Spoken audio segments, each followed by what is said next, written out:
Bonjour à tous, on se retrouve pour une nouvelle émission 100% quintet avec ce samedi direction l'hippodrome d'Auteuil à l'occasion du traditionnel prix Violon 2, un steeplechase disputé sur la formule handicap qui réunira 14 concurrents d'âge sur la distance de 4400 mètres, un terrain qui devrait tendre vers le collant en raison des différentes précipitations enregistrées cette semaine dans la capitale. Et un départ qui sera donné à 15h15, on débute avec le traditionnel tableau des partants.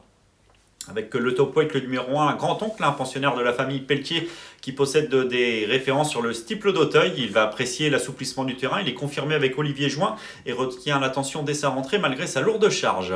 Le numéro 2, Maréchal Desgy, qui avait réalisé un bon début de saison en remportant notamment le prix Car-Simon, a logiquement été pénalisé depuis et sa marge semble plus réduite. Le numéro 3, Super Gino, un concurrent assez peu expérimenté mais qui a montré de réelles capacités, présenté par Gabriel Linders. Il a effectué une honorable rentrée dans le prix World Citizen.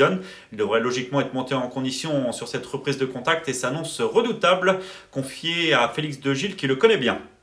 Le numéro 4, Yoran Avalis, qui avait remporté son handicap au printemps sur l'hippodrome de Compiègne, a vu son poids revu à la hausse et sa marge semble également plus réduite désormais, raison pour laquelle nous ne l'avons pas gardé dans un choix prioritaire. Le numéro 5, Fanfaron Spécial, très expérimenté, lui qui remporta notamment le prix du président de la République par le passé, a prouvé au printemps dernier qu'il était toujours compétitif dans les grands handicaps à Auteuil.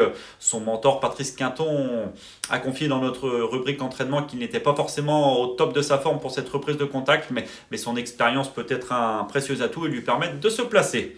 Le numéro 6, Blackfield, d'une louable régularité, elle vient de renouer avec la victoire dans l'épreuve qui peut servir de référence, le prix World Citizen.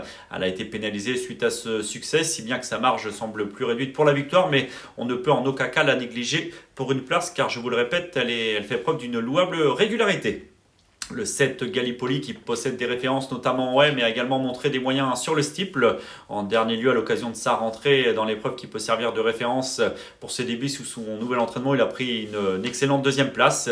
Jugé sur cette valeur, il fera logiquement partie des concurrents les plus en vue. Le numéro 8, Flanker, un pensionnaire d'Arnaud Chaillet-Chaillet, a conclu son printemps par une bonne deuxième place dans le prix Rigoletto. Il devançait après lutte Gallipoli. Jugé sur cette valeur, il peut espérer jouer un très bon rôle dès sa rentrée. Le numéro 9, invité de marque, qui avait réalisé un bon meeting palois avant de se placer dans les prix Luther 3 et Car-Simon, a depuis repris de la fraîcheur. Il effectue sa rentrée après plusieurs mois d'absence, mais il a dû travailler en conséquence. Cette épreuve ne constitue probablement pas un objectif, mais associé à Kevin Nabet, il mérite d'être suivi dès son retour à la compétition. Le numéro 10, Extrawell du Porto, une pensionnaire de Michael Serror qui possède quelques références. Elle n'est pas d'une de moyen, mais elle demeure intermittente, raison pour laquelle nous ne l'avons pas gardée. On passe désormais à la seconde moitié de ce tableau avec tout d'abord le numéro 11 Galet des Fosses qui a laissé entrevoir un brin de qualité à l'âge de 4 et 5 ans, mais il n'a plus été revu depuis près d'un an et demi, raison pour laquelle nous préférons le regarder courir. Le numéro 12 Easter Boy est en grande forme, mais il monte de catégorie. Son poids a été légèrement revu à la hausse. Sa forme, certes, ne fait aucun doute, mais il doit faire ses preuves dans ce genre de tournoi. Le 13, Rimpoche, a prouvé sa compétitivité à ce niveau au cours du printemps, en se plaçant notamment du prix Saint-Sauveur, associé au nouveau professionnel Gabin Meunier, qui est très habile. Il convient de s'en méfier sous 63 kg, tout au moins pour les places. Et on termine avec le numéro 14, Chimène, qui aligne les bonnes performances depuis plusieurs mois, mais elle a le désavantage de monter de catégorie et de découvrir le steeple d'Auteuil.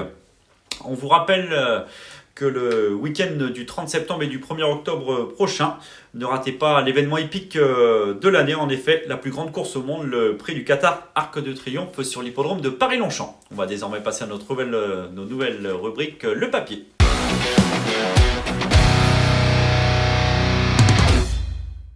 Le papier, l'étude de nos 5 préférés pour ce quintet proposé samedi sur la butte Mortemart, avec tout d'abord le numéro 3, Super Gino, un concurrent tout neuf mais qui a laissé entrevoir de réels moyens, présenté par Gabriel Linders. Il faut se rappeler qu'au printemps dernier, il était toujours à la lutte pour la victoire lors de sa chute en fin de parcours dans une épreuve remportée par Ola Forest, qui est une référence après un break estival. Il a effectué une honorable rentrée dans le prix World Citizen. Vous pouvez d'ailleurs revoir cette épreuve à l'image. Disputé le 1er septembre dernier sur le parcours qui nous intéresse. Super Gino, avec sa casaque orange et noire, avait constamment galopé aux avant-postes. Elle allait très bien se défendre jusqu'au bout, sans pouvoir contrer sur le plat Blackfield, qui allait se montrer très courageuse pour résister jusqu'au bout à la bonne mais vaine attaque de Gallipoli. Ces 3 concurrents se retrouvent en cette occasion avec un avantage au poids pour Gallipoli et Super Gino car Blackfield a été pénalisé alors que Maréchal DJ devait se contenter de la 7e place en retrait. Lui qui avait commis une petite faute au gros Open Ditch et qui n'avait pu se montrer menaçant par la suite.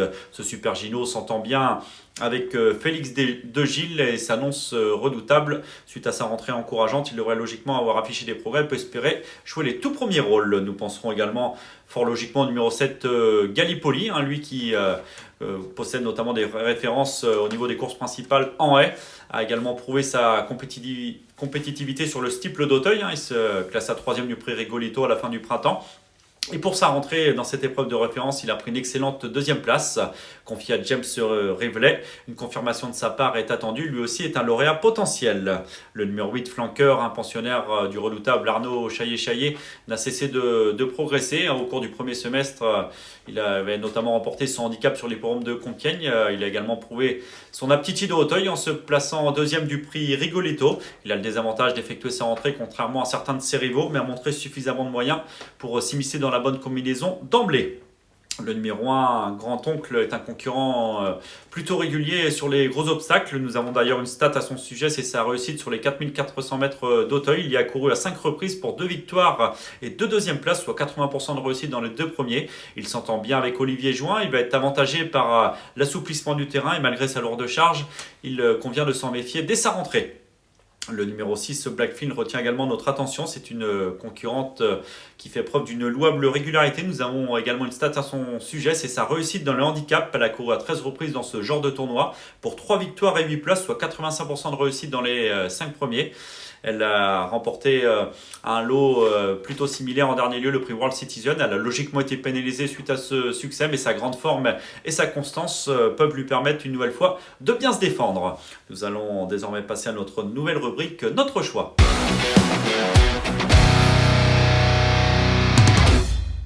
Notre choix, nos 5 préférés pour ce quintet proposé samedi à Auteuil, le traditionnel prix Violon 2, avec tout d'abord en tête le numéro 3 Super Gino, le 7 Gallipoli, le numéro 8 Flanqueur, l'As Grand-Oncle et enfin le numéro 6 Blackfield. On passe désormais à notre conseil de jeu. Lors de cette réunion 1 proposée à Auteuil, dans la 6e épreuve du programme, le numéro 4 Henri IV nous plaît beaucoup, ce pensionnaire de François Nicole qui avait effectué d'honorables débuts au cours du printemps dans le convoité prix Grand Dac en se classant 4e. Il a été jugé digne d'effectuer sa rentrée dans la liste de prix des Platanes où il a longtemps animé les débats avant de faiblir que sur le plat en se classant de nouveau 4e en léger retrait des 3 premiers qui ne sont pas les premiers venus, en l'occurrence Lightwave, Sultan Pierre J et Charme Doré. Ces 3 concurrents vont disputer le groupe 3 prix Robert Lejeune ce samedi. Lui dispose d'un engagement favorable dans cette course à condition et va tenter d'ouvrir son palmarès pour sa première association avec Geoffrey Ray, le 604 Henri IV.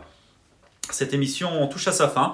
Vous pourrez retrouver une nouvelle émission 100% quintet avec un événement disputé à Auteuil ce dimanche. Et on vous rappelle, le week-end du 30 septembre et 1er octobre prochain, ne ratez pas l'événement hippique de l'année. En effet, la plus grande course au monde, le prix du Qatar Arc de Triomphe sur l'hippodrome de Paris-Longchamp. Bon jeu à tous. Merci à vous d'avoir suivi cette vidéo. Alors pour vous abonner à notre chaîne YouTube, c'est ici. Et pour suivre encore plus de vidéos Paris Turf, c'est de ce côté.